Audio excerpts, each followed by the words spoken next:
Deyirəm, dünyada belə bir hadisə baş verməyib, belə bir şey yoxdur.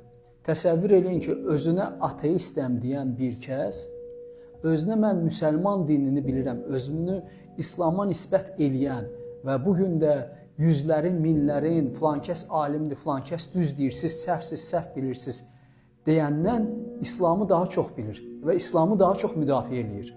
İnanmırsınız? İndi baxın. Elşad Mirinin dediyi İslam bal yemək üçün çox əla İslamdır. Orada ümumiyyətlə heç bir problem yoxdur, heç bir qadağa yoxdur.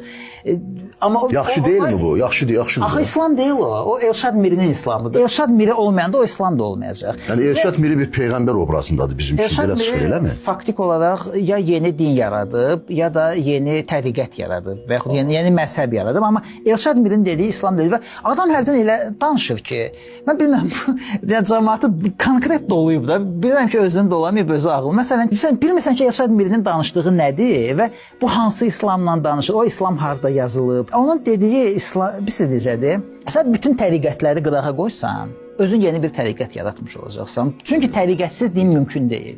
Sadəcə mümkün deyil. Din mahiyyətcə elədir ki, bütün hallarda sən bir təriqətin içində olmalısan, bütün hallarda sən bir məzhəbin içində olmalısan. Heç birini qəbul etməsən, deməli özün yenisini yaratmalısan. Aydındır.